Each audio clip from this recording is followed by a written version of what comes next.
Assalamualaikum warahmatullahi wabarakatuh. Anak-anakku yang kusayangi, marilah kita selalu senantiasa berbahagia selalu untuk mempelajari ilmu kimia. Ilmu kimia itu ada pada materi kelas 10 pertemuan awal, yaitu KD1. Dan kalau kita pahami banget, ilmu kimia itu tidak bisa dilepaskan dalam kehidupan sehari-hari. Artinya kita selalu bersinggungan dengan ilmu kimia. Lingkup materi yang akan kita pelajari dalam ilmu kimia yaitu hakikat ilmu kimia itu sendiri. Yang kedua, keamanan, ketertiban, kenyamanan di laboratorium kimia. Yang ketiga, mengenal tentang metode ilmiah. Dan yang keempat, peran kimia dalam kehidupan sehari-hari. Baiklah, marilah kita kaji secara bersama-sama hakikat ilmu kimia. Jadi ilmu kimia itu ilmu yang mempelajari segala sesuatu tentang materi. Contoh materi, masih ingat kan di pelajaran SMP bahwa materi itu sesuatu yang memiliki massa dan menempati ruang. Contohnya mungkin kalian ada pegang buku, pegang bolpen, udara yang kalian hirup, itu semuanya adalah jenis materi. Jadi materi itu bisa dikategorikan ada berdasarkan wujudnya pada cair dan gas. Serta lebih lanjut lagi nanti kalian mungkin akan mengenal juga yang pasta, gel, dan sebagainya. Selain mempelajari tentang susunan materi, ilmu kimia juga mempelajari tentang struktur materinya. Kalau mempelajari susunan materi berarti menyangkut tentang unsur-unsur yang menyusun suatu materi tersebut. Misalkan kalau saya mengatakan meja terbuat dari kayu. Kayu itu tersusun dari unsur karbon, hidrogen, oksigen yang membentuk molekul besar seperti selulosa, dan selulosa-selulosa tersebut terikat satu dengan yang lain menyusun menjadi kayu. Berikutnya kita mengenal tentang struktur materi ya, yaitu merupakan gambaran bagaimana atom-atom dalam materi saling terikat. Jadi antar satu atom dengan atom yang lain itu membentuk molekul. Nanti akan kita pelajari lebih lanjut. Lah, bagaimana cara mereka membentuk molekul dan interaksinya bagaimana, itu dikaji di struktur materi. Berikutnya, ilmu kimia juga mempelajari tentang sifat materi. Kalau dulu di SMP diperkenalkan sifat materi ada sifat fisis, ada sifat kimia. Masih ingat kan? Sifat fisis itu adalah sifat yang berkaitan erat dengan kondisi fisik suatu benda. Misalkan air dipanaskan sampai pada suhu 100 derajat Celcius dan mendidih, dia akan berubah dari fase cair menjadi fase gas. Berarti namanya menguap.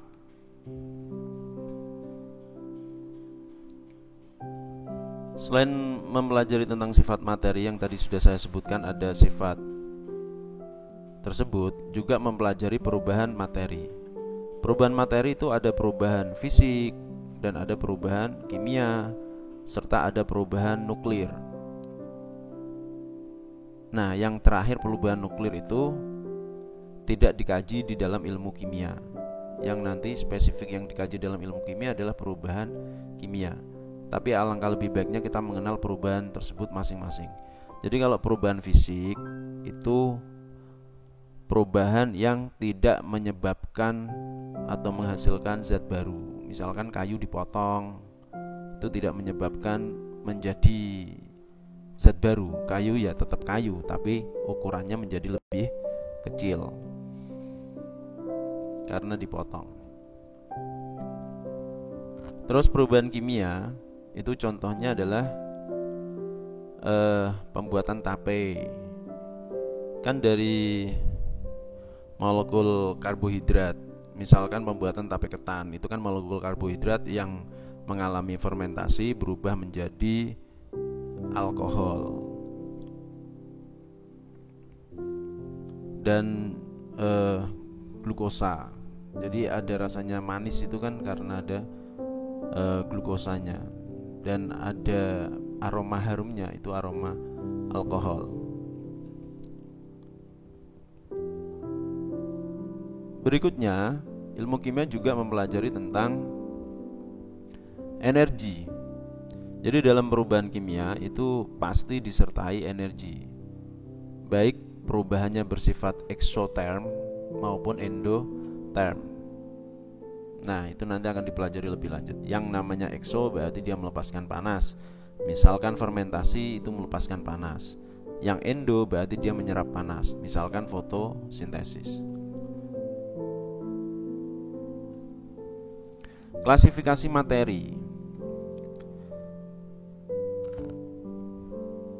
Materi itu tersusun atas zat tunggal dan campuran.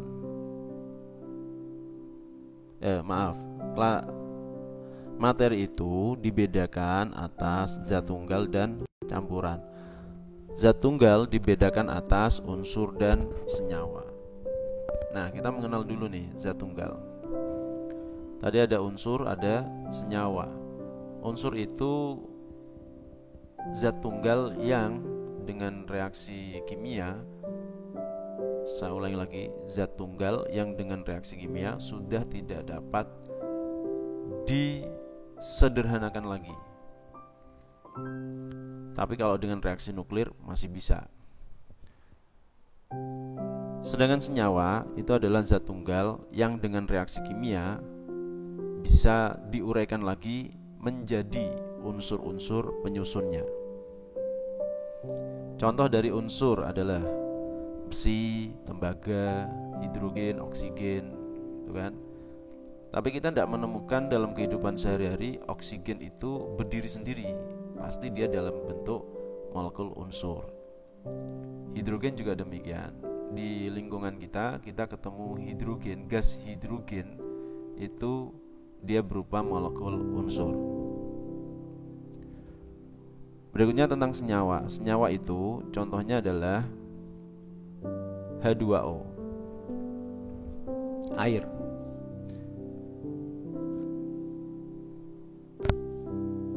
Terus berikutnya mengenal campuran. Campuran ada campuran homogen ya. Campuran homogen itu campuran yang benar-benar menyatu, terdispersi atau persebarannya atau dia terlarut itu sampai pada tingkat fase ion. Nah, ion akan kita pelajari nanti. Sampai pada fase molekul atau sampai pada fase ion. Contohnya seperti gula dilarutkan, maka gula tersebut akan terdispersi, akan melarut di dalam air berupa molekul gula. Nah, garam dilarutkan dalam air, berarti garam itu akan terlarut di dalam air sampai pada tingkat ion penyusun garam tersebut. Misalkan NaCl berarti menjadi Na+ dan Cl-.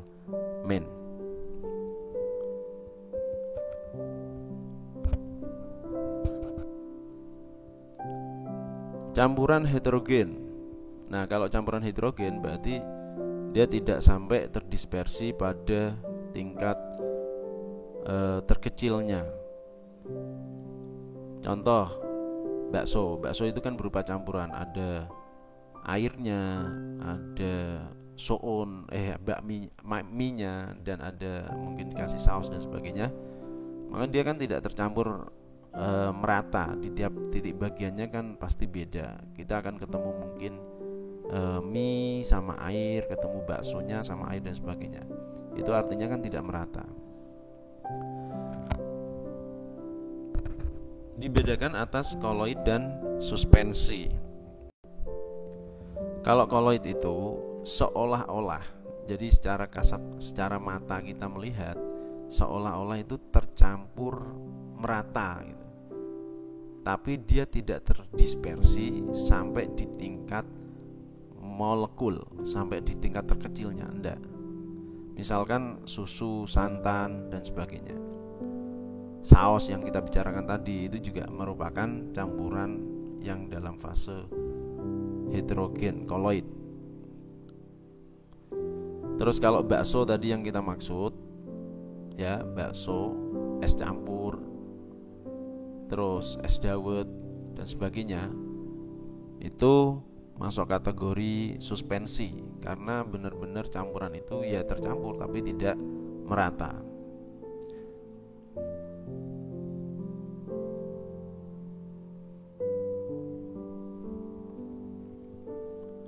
Tadi udah disinggung tentang unsur ya.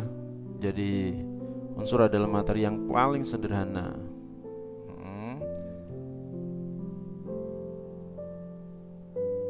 Ini contohnya ya, ada karbon, ada oksigen. Gimana, udah paham ya? Oke, bagus kalau sudah paham. Kita lanjutkan lagi pada senyawa. Nah, kalau senyawa itu gabungan dua unsur atau lebih yang berikatan. Nah, dengan reaksi kimia dia bisa terurai lagi menjadi unsur-unsur penyusunnya. Misalkan air murni, kalau mau diuraikan secara elektrolisis dia akan terurai menjadi gas hidrogen dan gas oksigen. Glukosa kalau kita bakar dia akan terurai menjadi karbon dioksida dan uap air dan sebagainya.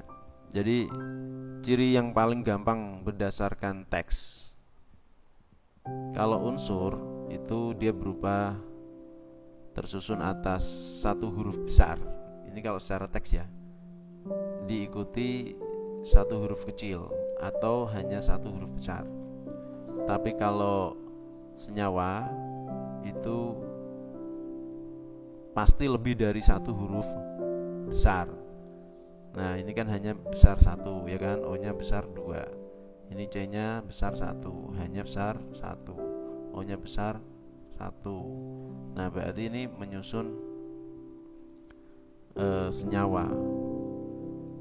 Jadi kan ini kalau secara teks ya. Jadi kalau nanti kalian ketemu tulisan dimana kok hanya tersusun dari satu huruf besar atau dua huruf, yang satunya besar satunya kecil, berarti itu adalah unsur. Nah, tahu bedanya ya sekarang ya. Sekarang kita mengenal campuran. Tadi udah disinggung. Nah, jadi tercampur itu, pencampuran itu bukan reaksi kimia tapi reaksi fisis. Karena apa? Karena tidak ada perubahan atau pembentukan zat baru. Misalkan garam kamu masukkan dalam air diaduk. Ketika larutan garam itu dipanaskan lagi, airnya kan menguap, garamnya kan tidak menguap, tertinggal. Maka kan akan ketemu lagi garam. Dan pasti karena tidak terjadi reaksi kimia di situ, maka masih mengandung sifat dari unsur penyusunnya, itu campuran. Contoh, garam yang dicampur dengan air tadi, berarti sifat airnya kan cair, sifat garamnya kan asin, masih ketemu. Tapi coba kalau reaksi itu berupa reaksi kimia, ketika glukosa atau gula pasir kamu bakar, sifat gula tadinya yang manis, ketika dia udah berubah jadi arang, kan udah pembentukan zat baru itu menjadi arang. Secara sifat kan berubah. Nah makanya menjadi pahit rasanya. Lah itu berarti dia mengalami reaksi kimia.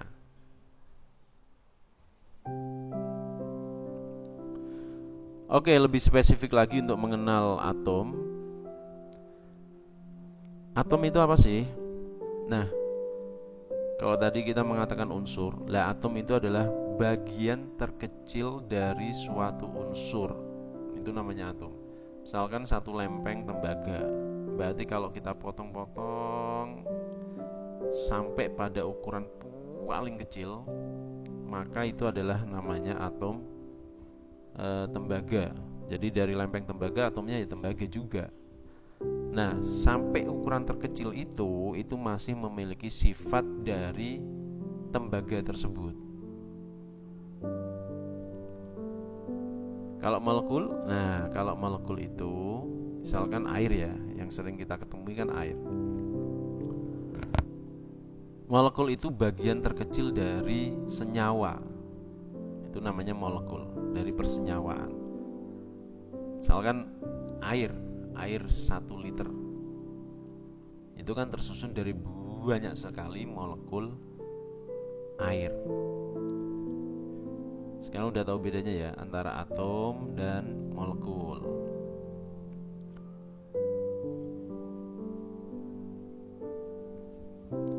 Ion. Nah, kalau ion itu adalah sama bagian terkecil dari suatu persenyawaan ionik yang mengalami reaksi ionisasi.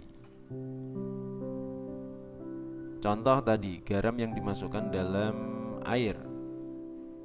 Nah, garam itu kan akan terurai menjadi ion, yaitu Na+ dan Cl- ketika larut dalam air. Jadi ion itu ada ion positif, ada ion negatif. Ion positif itu namanya kation, sedangkan ion negatif namanya anion.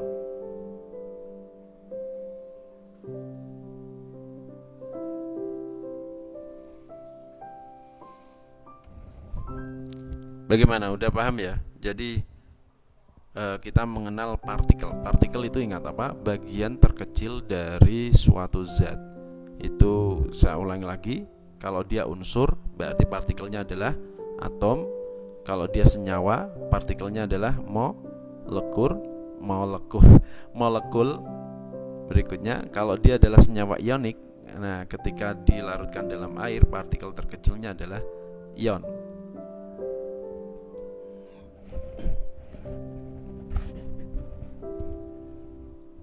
Penulisan ion.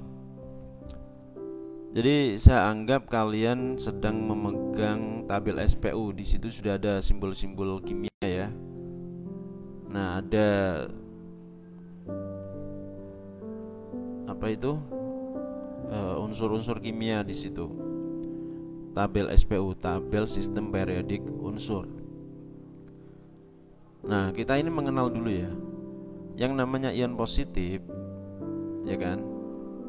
Itu merupakan bermuatan positif plus.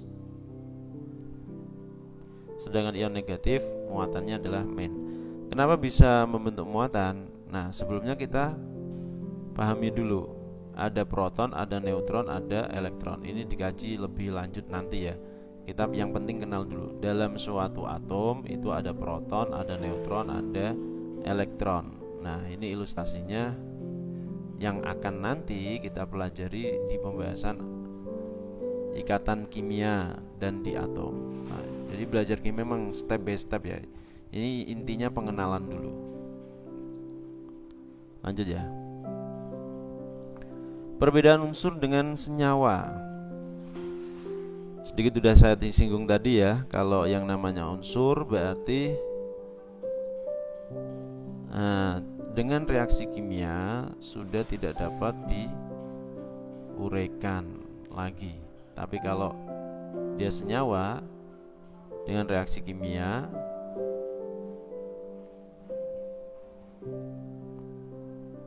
masih dapat dibedakan lagi.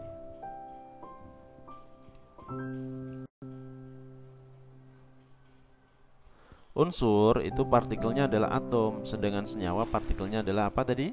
Molekul.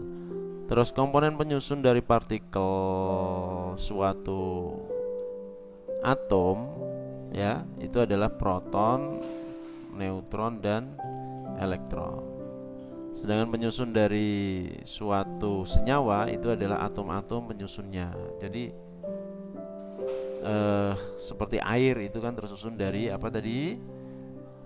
Atom hidrogen dan atom oksigen.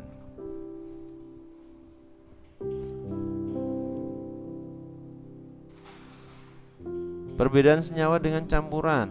Nah, kalau senyawa itu kan zat tunggal murni ya kan.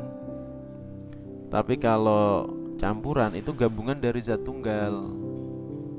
Ya, cara penggabungannya atau cara tercampurnya itu secara fisik. Artinya sifat-sifat fisik masih terkandung di dalam campuran tersebut. Nah, contohnya tadi apa? Cendol dawet. Itu rasa gulanya manisnya masih ada, rasa santan gurihnya ada. Itu berarti dia tercampur, tidak mengalami perubahan kimia, tidak ada zat baru, tapi hanya perubahan fisik di situ. Makanya sifat-sifat fisiknya masih terpenuhi, masih ada.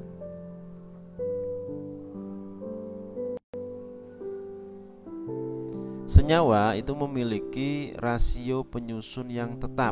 Misalkan kalau saya mengatakan H2O tersusun atas 2 atom hidrogen, 1 atom oksigen.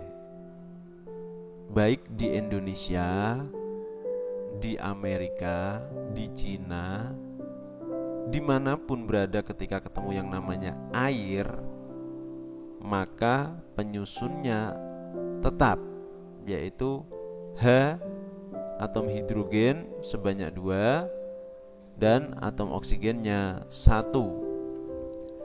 Bagaimana kalau penyusunnya beda? Tuh kan? Zatnya akan beda atau senyawanya akan beda. Kalau saya menambahkan 1 oksigen di molekul air tersebut, H2O2, itu sudah bukan air. Itu namanya peroksida dan sifatnya sangat-sangat beda dengan air. Nah, kalau air itu kan nyaman buat tubuh, buat mandi, oke. Tapi peroksida itu bersifat disinfektan dan memutihkan serta masuk kategori air keras. Jadi kalau kalian temui dalam kehidupan sehari-hari, misalkan di daerah Anda ada yang mebel, ada yang pengen menjadikan warna kayu menjadi lebih cerah, bleaching, terus warna rotan yang tadinya kekuning-kuningan itu berubah menjadi putih. Lah, itu menggunakan H2O2. Karena H2O2 akan memudarkan pigmen atau warna. Ini juga bagi artis-artis yang suka ganti warna rambut, itu juga ada langkahnya dikasih H2O2, yaitu warna hitamnya dipudarkan dulu baru diisi dengan warna dari luar. Dari pewarna yang digunakan, pewarna rambut yang digunakan. Jadi istilahnya bleaching.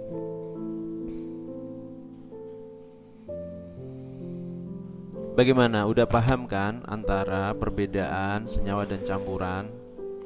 Sudah paham? Oke, lanjut. Sifat materi. Nah, kalau sifat materi itu ada sifat ekstensi. Nah, sifat ini dipengaruhi oleh jumlah zat. Misalkan air. Kok air terus sih? Lah iya. Biar kenal sama air, ya kan? Kalau kejatuhan air, misalkan kejatuhan salju, itu kan di kepala ndak sakit. Ya sakit sih, tapi dibanding kejatuhan hujan es, kok bisa sama-sama dia berupa air yang membeku. Yang satu lembut, salju itu kan lembut, tidak terlalu keras karena dia jumlah molekul airnya kan tidak terlalu banyak di salju tersebut, dan jarak antar molekul satu dengan molekul air yang lain kan tidak terlalu dekat, sehingga masanya juga ringan. Tapi kalau es itu masanya menjadi berat karena jarak antar satu molekul air dengan molekul air lainnya itu sangat-sangat rapat dan memenuhi massa yang begitu lebih berat dibanding masanya lebih besar dibanding dengan salju. gitu. Jadi terkait dengan ukuran, itu sifat ekstensi. Misalkan kejatuhan besi 1 gram dari jarak 1 meter, kan tidak sakit, ya kan? Tapi kalau kejatuhan besi 1 kilogram jarak 1 meter, walah, sakit, Pok. Begitu, itu namanya sifat ekstensi. Jadi dipengaruhi oleh jumlah zat. Berikutnya kita mengenal yang namanya sifat intensif, yaitu meliputi sifat fisik dan sifat kimia. Jadi sifat kimia itu masuk kategori sifat intensif. Kita kenal dulu yang namanya sifat fisik dulu ya, yang kaitannya dengan intensif. Intensif itu sifat yang ada di dalamnya, sifat yang tidak ada hubungannya dengan jumlah zat, itu namanya intensif. Mau sedikit mau banyak, sifatnya akan tetap sama. Contohnya apa? Yang sifat intensif itu, sifat fisik intensif, menghantarkan arus listrik. Nah, gitu. Tembaga mau kabelnya itu kecil, mau kabel yang tebal, sama-sama bisa menghantarkan arus listrik. Karena dia kan logam. Jadi logam itu semuanya bersifat konduktor. Mau sedikit mau banyak bersifat konduktor. Terus titik didih air. Air akan mendidih pada suhu 100 derajat Celcius. 1 kilogram air kamu panaskan sampai mendidih, kamu ukur suhunya 100 derajat Celcius. 5 kilogram air kamu panaskan, ukur suhunya sama 100 derajat Celcius ketika mendidih. Jadi mau sedikit mau banyak, titik didih suatu zat itu akan sama suhunya, baik air maupun yang lain. Kalau air 100 derajat Celcius, kalau alkohol sekitar 70-an, 70 derajat Celcius.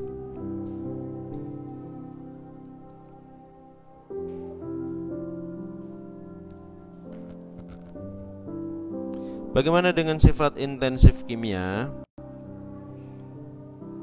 Yaitu ada kaitannya dengan pembentukan zat baru.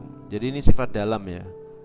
Dan ada kaitannya dengan pembentukan zat baru. Misal gini, besi mau sedikit mau banyak, dia kalau ketemu oksigen cenderung mengalami reaksi oksidasi. Iya, mau sedikit mau banyak, dia akan tetap mengalami reaksi oksidasi. Nah, itu namanya sifat intensif. Fosfor itu juga sama, mau sedikit mau banyak, kalau dia terkena api, ya dia terbakar, ya kan? Fosfor itu terkandung pada korek api ya, yang korek api loh, yang cis itu, ya itu fosfor merah. Perubahan materi. Jadi tadi udah disinggung ya tentang perubahan materi, itu ada perubahan fisik dan ada perubahan kimia. Perubahan fisik berarti fisiknya berubah. Misalkan tadi kan tape kamu potong-potong, tape yang tadinya besar ukurannya menjadi lebih kecil, kan gitu kan, karena dipotong-potong tadi. Terus es yang meleleh, perubahan wujud. Jadi perubahan wujud itu masuk kategori perubahan fisis.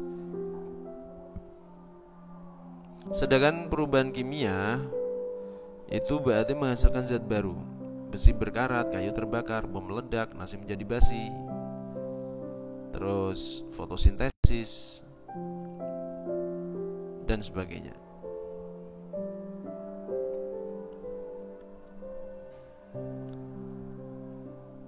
Jadi sekarang udah paham ya tentang perubahan materi ya. Jadi ada perubahan fisika, ada perubahan kimia. Saya simpulkan perubahan fisika itu berarti 1. Perubahan ukuran, 2. Perubahan wujud, Tiga, perubahan aliran energi. Jadi dia berfungsi sebagai aliran energi, bukan berubah menjadi zat lain menghasilkan energi, bukan loh ya. Tapi dia difungsikan sebagai media mengalirnya energi. Misalkan udara. Kalau saya ngomong, udara itu kan akan merambatkan energi suara saya nih sampai ke telinga orang yang mendengar. Udara tidak mengalami perubahan kimia, tapi dia hanya bergetar mengalirkan suara saya.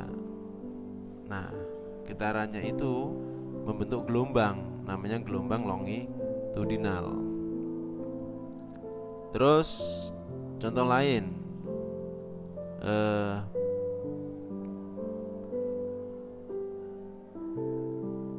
kabel ya. Kabel itu ketika dialiri listrik, dia kan berubah kan sifatnya. Dia akan mengandung unsur listrik. Kalau kita pegang kan kesetrum itu. Nah, dan bisa menyalakan lampu kan dengan aliran tersebut. Dia sebagai media alirnya listrik. Nah, dia mengalami perubahan sifat. Ketika lampunya padam berarti tidak ada aliran listrik. Ketika lampunya nyala berarti ada aliran listrik. Ketika lampunya padam, kita pegang kabel tersebut, tidak kesetrum. Tapi kalau lampunya nyala, berarti kabel yang terbuka tersebut kita pegang, ya jelaslah kesetrum. Jadi itu namanya media mengalirnya suatu energi. Kalau perubahan kimia bisa kita simpulkan yang ada di sekitar kita aja ya, itu setidaknya ada 5. Fotosintesis, fermentasi, pembakaran, terus pembusukan, ya kan, dan sebagainya.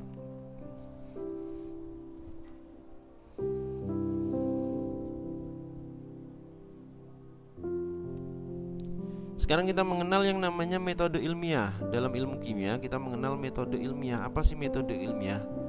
Ya, dalam pencarian suatu ilmu itu memang melalui tahapan-tahapan yang bisa diterima secara ilmiah. Begitu. Lah, sebelum jadi ilmu, pengetahuan itu apa? Ya namanya pengetahuan. Jadi tahapannya gitu. Pengetahuan dulu, terus setelah melalui proses metode ilmiah, jadi yang namanya lah itu ilmu pengetahuan. Nah, tahapannya apa saja sih di metode ilmiah? Perumusan masalah, kita rumuskan dulu problemnya. Terus habis itu diamati. Habis diamati kita menduga. Habis kita menduga, kita uji dugaan itu. Habis kita uji dugaan itu menggunakan eksperimen, maka akan menghasilkan hukum atau teori. Teori itu bisa digunakan untuk memprediksi. Terus prediksi dieksperimenkan lagi, terus mengalami modifikasi dan seterusnya. Ini jalurnya yang muter terus gitu. Jadi setelah ada teori, diprediksi lagi, terus diuji lagi. Hasil ujinya itu dimodifikasi lagi, balik lagi ke teori. Ini muter terus. Makanya ilmu pengetahuan itu selalu berkembang, tumbuh. Karena biasanya satu hal ketemu akan memunculkan berbagai macam pertanyaan lagi yang harus ditemukan lagi. Nah, ini yang namanya mengakibatkan proses perkembangan terus-menerus daripada ilmu pengetahuan. Bagaimana kalau suatu hukum atau postulat? Ya, hukum berarti dia membatasi suatu fenomena, suatu zat. Misalkan di dalam kimia yang paling terkenal itu hukum kekekalan massa. Nah, selama belum ada yang mematahkan hukum tersebut, maka hukum itu masih berlaku sampai sekarang. Ini yang mengemukakan adalah Lavoisier ya, hukum kekekalan massa. Oke, lanjut. Sekarang kita mengenal tentang keamanan, ketertiban di laboratorium kimia. Caranya bagaimana? Caranya kita perlu mengenal berbagai macam zat bahan kimia. banyak sekali yang ada di sekitar kita, berbagai macam materi. Materi itu pokok kajian kimia ya. Cuman yang saya kemukakan di sini itu adalah beberapa bahan yang apa ya, punya karakter yang harus diperhatikan sehingga kita waspada atau kita apa ya, aman dalam menanganinya. Jadi kalau tahu itu kan aman. Misalkan gini, fosfor itu kita tahu kalau dia mudah terbakar, ya maka jangan deket-deket api lah menggunakan fosfor. Kan begitu ya kan. Misalkan lagi kalium nitrat. Kalium nitrat itu kan juga mudah mengalami oksidasi dan kompresi sehingga dia meledak. Ya maka jangan diberi tekanan atau jangan diganden atau jangan dikasih api di sekitarnya. Kalau kena bahan-bahan itu ya jelaslah dia akan meledak, gitu kan? Terus ada bahan-bahan yang sifatnya beracun seperti organoklor. Udah tahu kalau itu bahan mengandung organoklor, ya janganlah ditaruh dekat-dekat dengan makanan dan sebagainya. Cara penggunaannya juga harus safety kan gitu. Udah tahu bahan itu bersifat oxidizing agent. Jadi bahan itu akan memaksa untuk terjadinya reaksi oksidasi. Contohnya korosi dan sebagainya. Ya jangan dipegang tanpa ada pengaman karena nanti bisa kena kulit dan bikin iritasi. Contoh bahan yang seperti itu apa? Seperti kaporit, itu kan bahan-bahan oxidating agent atau mengakibatkan korosi atau iritasi di kulit. Jadi gitu ya. Nah, kita mengenal simbol-simbolnya. Ini berarti simbol tadi ya, apa? Mudah terbakar. Kalau ini simbol yang mengakibatkan mudah meledak. Jadi yang ini itu mudah terbakar, ini sangat-sangat mudah terbakar. Ekstrim keterbakarnya. Jadi gampang banget tersulut dan terbakar. Ini mudah meledak, ya kan? Kalau ini bisa bikin pencemaran di laut, limbahnya. Yaitu contohnya ya tadi bahan-bahan organoklor, logam berat itu jangan dibuang ke perairan, nanti bisa mengakibatkan biota yang ada di perairan itu akan mati. Kalau ini toksik ya, beracun.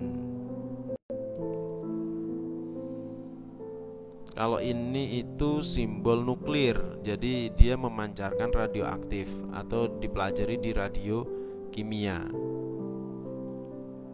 dan sebagainya. Contohnya ini ya, yang mudah terbakar itu adalah jenis amonium dikromat. Jadi gampang banget terbakar dan hasilnya muncrat-muncrat kayak gitu ya kan. Oke, kita lanjutkan lagi ya. Ada beberapa bahan peralatan yang digunakan. Ada bahan untuk keamanan, APD ya, alat pelindung diri seperti kacamata ini, jas praktikum, penutup kepala, masker, ya kan? Itu tergantung kita mereaksikan apa dulu. Kalau zatnya memang beracun ya kita perlu pakai masker. Kalau zatnya nanti bisa ada ledakan yang berbahaya buat mata ya pakai kacamata gitu. Jadi disesuaikan. Terus ada beberapa alat ini. Ini namanya rak tabung reaksi ya. Terus yang ini itu namanya tabung reaksi. Jadi tabung reaksi ditaruh di rak tabung reaksi. Kalau ini alu dan lumpang, ini untuk menggerus. Biasanya kalau di apotek-apotek sering ditemukan ini untuk menggerus obat. Kalau ini namanya pembakar spiritus. Jadi isinya ini itu spiritus untuk pembakaran-pembakaran sederhana. Ini itu pengaman untuk yang panas. Jadi bahan yang panas kan perlu langsung diambil dituangkan, misalkan gitu kan reaksinya. maka ya harus pakai pengaman tangannya, jangan asal langsung pegang ya. Begitu. Itu adalah contoh kecil dari peralatan kimia dan APD, alat pelindung diri untuk keselamatan di laboratorium. Untuk selebihnya bisalah dicari-cari di internet dan sebagainya ya. Kita lanjutkan lagi. Peran kimia dalam kehidupan sehari-hari banyak banget. Di awal tadi udah saya singgung ya kan, kimia itu dekat dengan kehidupan kita. Jadi mempelajari kimia itu sebenarnya ya sangat-sangat penting sekali, biar kita bisa paham kimia sehingga kita bisa bijak dalam menggunakannya. Misalkan bidang pertanian, ada pupuk, ada insektisida, ada fungisida, ada pupuk kompos, ada pupuk sintetik. Itu harus kita pahami kinerjanya. Pupuk kompos mungkin tidak terlalu kita risau dengan takarannya karena kan kompos. Jadi tingkat toleransinya itu tinggi. Tapi kalau udah menggunakan pupuk kimia ya emang harus benar-benar takarannya itu benar. Jangan sampai kelebihan. Kalau kelebihan, misalkan penggunaan urea yang sangat-sangat berlebih, bisa mengakibatkan justru tanah tersebut itu lengket atau bantat. Kalau udah bantat malah justru tidak bisa digunakan untuk tanaman karena dia pori-porinya tidak ada. Nah ini juga harus difikirkan ya. Jangan sampai jangan sampai asal-asal menggunakan. Dalam bidang pakaian, dulu pakaian pakai kapas. Kapas kan juga bahan kimia ya kan, serat organik. Namun kapas itu sedikit sekarang karena jumlah manusia bertambah banyak, maka dicarikan cara bahan baru yang bisa digunakan sebagai pengganti kapas, yaitu serat sintetik. Nah, Tetoron, Dacron, Famatek dan sebagainya itu merupakan serat-serat sintetik. Awal mulanya ya disintetik dari olefin. Setelah dari olefin membentuk paraksilena. Jadi dari paraksilena itu terus diubah menjadi serat. Bahan untuk membuat paraksilena salah satunya adalah, kalau kalian dulu kenal yang namanya minyak tanah, nah itu sekarang kan jarang ada nih di pasaran. Nah itu karena memang diubah menjadi bahan yang lebih punya nilai ekonomis, jadi kain dan sebagainya. Dalam bidang perumahan banyak banget ya, ada seng untuk galvalum ya kan, itu kan awalnya campuran antara seng dan aluminium. Ada cat water base, ada oil base. Kita harus paham, oil base jangan dicampur dengan air, ya tidak bakal nyatu dia. Misalkan cat besi, cat kayu, itu kan biasanya berkarakter oil base. Tapi ada juga pelitur baru ya kan, yang sifatnya water base. Nah itu bisa dicampur dengan air. Jadi harus paham betul ini pakainya minyak apa air gitu kan. Seng, cat, logam, semen itu tersusun dari batu kapur. Wah Indonesia ini tempatnya ya, karena pegunungan kapur di Indonesia kan banyak banget. Makanya untuk membuat semen sebenarnya Indonesia itu tempatnya bahan-bahan untuk buat semen banyak banget, karena gunung kapur di Indonesia itu banyak banget. Bidang kesehatan, obat-obatan, ada obat herbal, ada obat sintetik. Kita harus paham penggunaannya. Jangan sampai OD, overdosis. Terus bidang transportasi, ya kan? Bahan bakar untuk transportasi hampir semuanya dari minyak bumi dan batu bara serta gas alam. Jadi jangan heran kalau ada orang memodifikasi motor, bahan bakarnya kok pakai gas sih. Ya dia pinter buat mesin yang tadinya pakai bensin dikonversi dia menggunakan LPG. Nah, memang pintar, emang hebat dia. Bisa Pak? Ya bisa, asalkan ada konverternya mengubah yang ini mesinnya mesin motor yang tadinya pakai bahan bakar bensin dikonverter menggunakan bahan bakar gas gitu. Terus batu bara itu juga sebagai sumber energi bahan bakar, utamanya digunakan untuk pembangkit listrik tenaga uap. Nah, untuk bisa menjadikan air menguap itu kan dibakar dulu ya kan, dipanaskan maksudnya. Dipanaskan itu menggunakan bahan bakar batu bara. Kenapa pakai batu bara? Karena batu bara cadangan di Indonesia melimpah ruah dan harganya relatif murah ketika dibandingkan dengan minyak bumi. Oke, lanjut ya. Bidang kosmetik, kosmetik banyak banget. Ngambilnya dari Indonesia, diproses di luar negeri, balik lagi ke Indonesia. Ada dolomit, ada batuan-batuan yang digunakan untuk kosmetik ya kan. Lipstick itu dari jenis parafin. Vaseline ya, itu untuk lipstick dan sebagainya, banyak lah. Bidang forensik, nah cara mendeteksi jejak penjahat itu menggunakan apa ya? Nah itu kan ada bahan kimia di sana, yaitu AgCl. Itu kan mudah mengendap. Jadi gini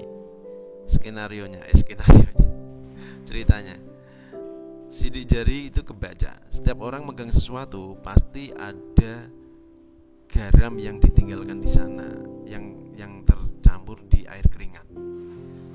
Wah, enggak apa, lu air keringatmu dicek rasanya apa? Asin kan?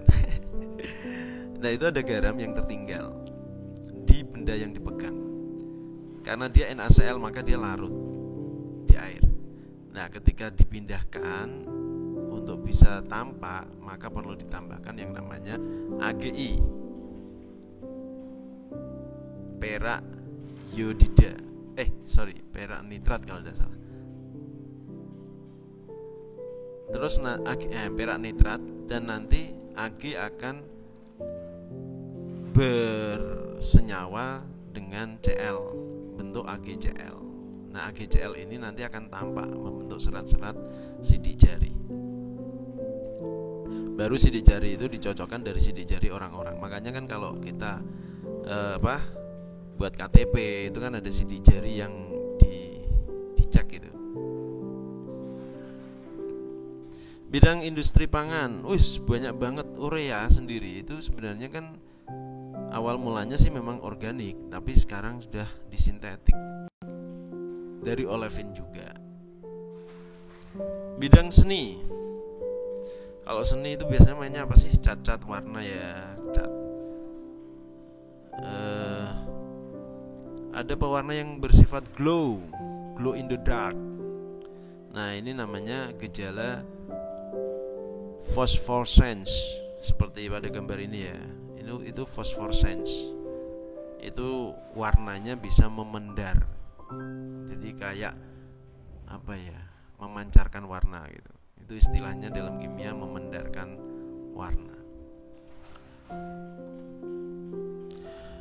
Baiklah, itu yang dapat kami sampaikan di pelajaran ilmu kimia, pengenalan ilmu kimia ya maksudnya. Semoga bermanfaat. Jangan lupa like and subscribe, serta bagikan kepada teman-teman yang lain agar kebermanfaatannya itu semakin bertambah. Dari saya sekian, wassalamualaikum warahmatullahi wabarakatuh.